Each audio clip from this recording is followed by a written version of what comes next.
Mana kecha soat 11:30 bo'lganda navbatdagi viza bo'yicha kelganimizda Deluxe Ariston. Ariston emas, suv isitgich, o'zi hammasi ham suv elektriskiy boiler deyiladi. Bu Deluxe rossiyskiy, stenalari baquvvat. Buni ham maqtab o'tib ketay, yaxshi zavodskiy, chunki ochganmiz necha martalar bunaqadan.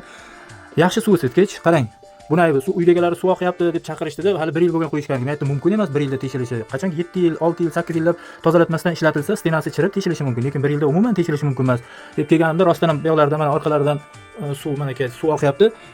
Nimaga sabab qarang, sovuq suvga kirishga обратный klapan, передохранительный klapan videolarimda bundan oldingi videolar ko'rsangiz hammasida tushuntirib o'tilyapti. Mendan boshqa mutaxassislar ham aytayapti. Iltimos, santexnikka o'rnatiryapti. To'g'ri, santexnik degani Ariston mutaxassisi degani emas deb tushuntiryapman. To'g'ri, katta tushunadigan yaxshi ustalar bor, lekin nauchoklar masalan o'rganishga qilib beramiz u deb mana bunday Aristonda o'zini komplektida chiqadigan himoya vositasi, ya'ni обратный klapanni qo'ymasdan o'rnatib ketishyapti. Mana sovuq suv tomonga. Kimda uyda mana shuni qo'yilmagan bo'lsa, tezda ustasini chaqirib, kestirib, mana shu yerga обратный klapanni qo'ydirib oling. Bu Aristonda ichkarida qaynash hosil bo'lganda yoki suvda bug'lanish hosil bo'lganda yoki sovuq suvda bosim ko'p bo'lganda Aristonda ishgan paytda o'sha обратный klapan Aristonda yorilib ketishini, teshilib qolishini oldini oladi, ortiqcha bosimni chiqarib turadigan himoya vositasi hisoblanadi. Mana bunda ham noto'g'ri uстановка bo'lish natijasida mana yaxshi chiroyli original Aristonimizdan suv oqib o'tiribdi mana aka.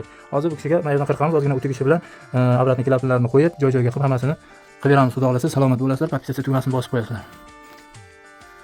Mana обратный klapanimizni qo'ydik. Obratный klapan qo'yildi, lekin o'sha pozni orqasidan suv to'mayapti. O'sha tagidan chirish bo'lgan ekan, ichkaridan suv kelyapti.